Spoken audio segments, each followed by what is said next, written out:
Previously on And that was the Baby Boks. Because first I watched the Baby Blacks. Wow, did they look impressive in their semi-final. And then the Baby Boks came and just smashed Argentina. And Dawie Theron, the coach of the Baby Boks, good afternoon, welcome sir. Golf clap. Very much. Nice to have you on Skype with us today at your hotel. And we were just saying, the Baby Blacks looked impressive. Argentina came into that semi-final off the back of a really, really good performance in the competition so far. Best they've ever done, I think, in this competition. You guys just smashed them. I think it was, to our advantage. We played them earlier the year, and we learned a lot from those two matches. But then we had a slow start to this tournament as well, and the guys just pulled together, and we got really focused on what we wanted to do, and we pulled it through. All right. Look, there must have been a danger after losing to Ireland in that first game, although it was a narrow loss. That it might have been a little bit. Obviously, you would have been concerned. People would have seen I think he made 11 changes, and people might have seen that as a bit of panic. But just take us through your thought process after that loss, because clearly it was the right move. You brought the right players in, and you got the campaign back on track. Yes, I think we started out with a couple of injuries. We went into this competition, and a guy like William Smith had a little bit of concussion.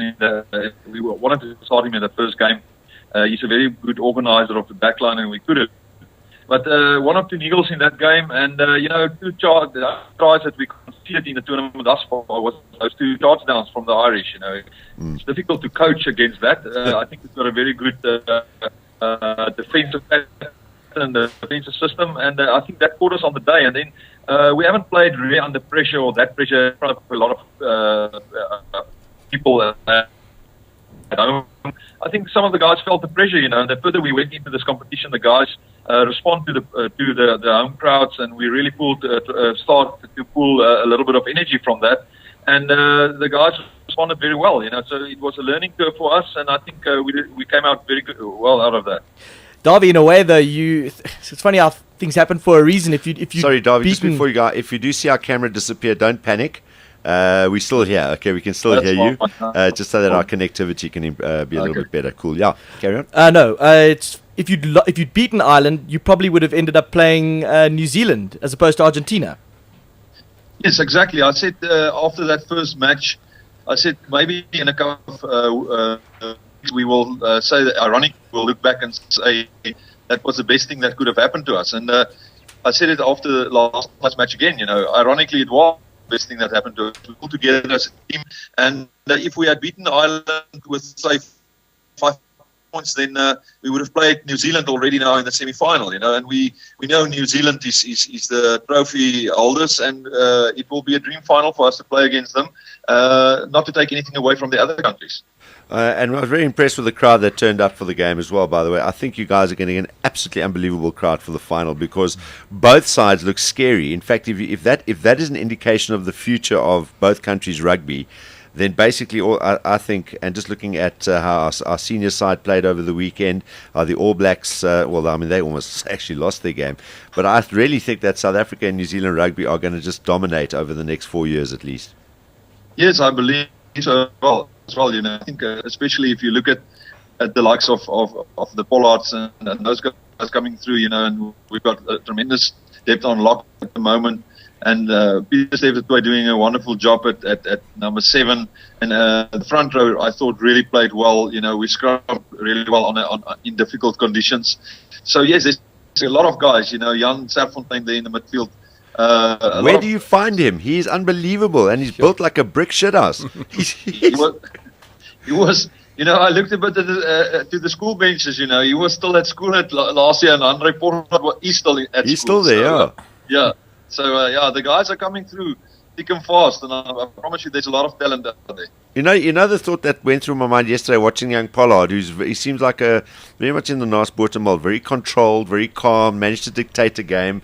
He's like, hold on, just wait, give us a few years. We're still going to get Hussen into the side. We don't want to have them all there together because we want them all to play. Yes, you see, that's the thing.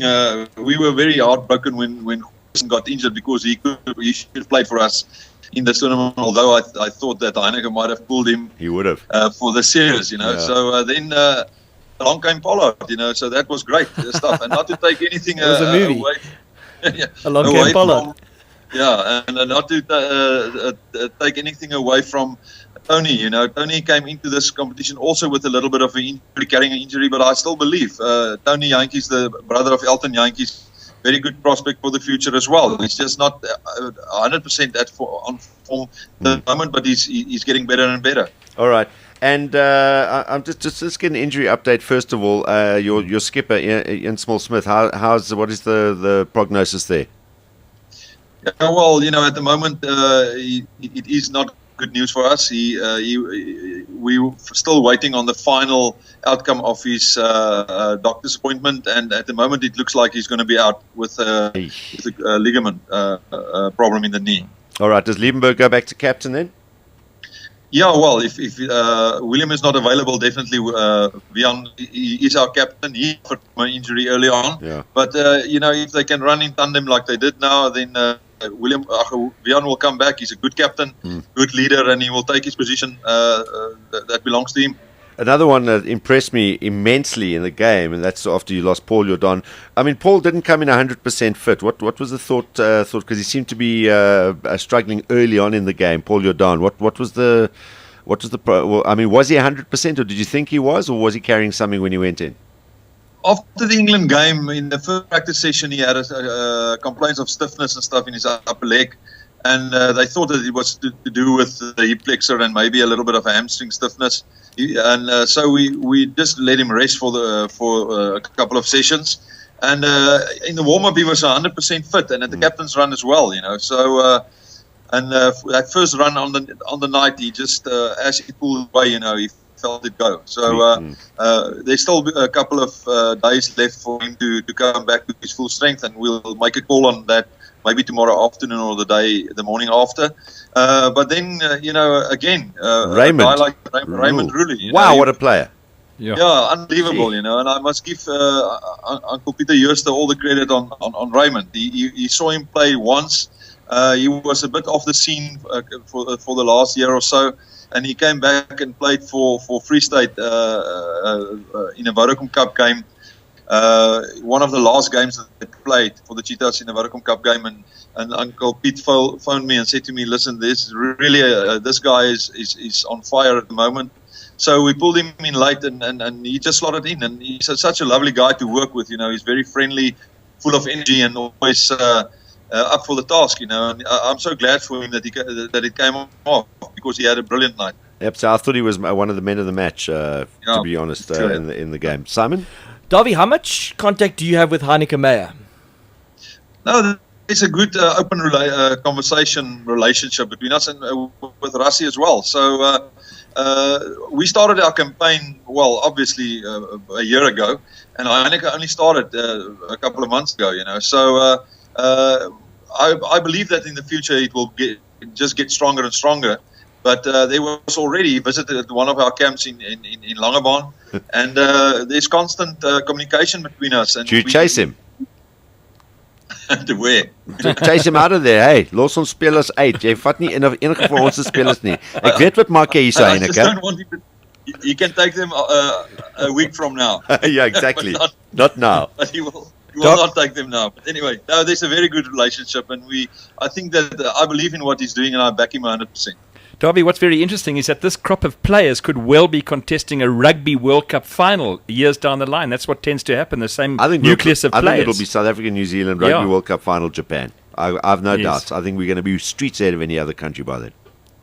I think, I've said it a year or two ago, a year and a half, that you'll see younger and younger players coming through the system earlier, and already we've seen it. If you look like at guys like Siya Kolisi and Nizam Kars, Stephen Kitshoff, Etzebeth, and all those guys, they're brilliant players. They're on the international scene already, and they're 20, 21 years old. Now we've got guys that's weighing 130 kilograms, 2 meters tall. And the guys are just getting the physique is there, and the heart is there. And Pollard is 96, 97 kilograms. He's 1.9 meters tall. That for a guy that's still in pool, that's massive at fly off. So there's such a lot of talent coming through that I think that we will see a lot of young guys on the scene. And like you said, 4 years from now, these guys will be at a very ripe age. All right, tell young Pollard that Nicole has offered to do his studies for him while he's playing rugby, and that she'll privately tutor him when he needs to catch he's going to up. fail if Nicole does his I'll studies. give him the Lies. No, listen, I was really impressed with how the Baby Boks played. I mean, Argentina were not looking bad in this competition, and you guys absolutely played them off the park. Looking very confident. It's going to be a great final, Dawie, and thanks a lot for chatting to us. Well done on getting the guys back on track so quickly after that loss against Ireland, and I'm sure that the whole of South Africa is going to be really amped for the big game, for the big final. Thank you very much. I appreciate it. Thanks a lot. Lekker om met jou te praat. Cheers, Dawie. Bye-bye. Thanks. Bye. Bye. Dawie Theron joining us here on Ballz Visual Radio. We the best on 3. 1, 2, 3. We the best. 2 p.m. to 6 p.m. Mondays to Fridays live on balls.co.za. Balls.co.za.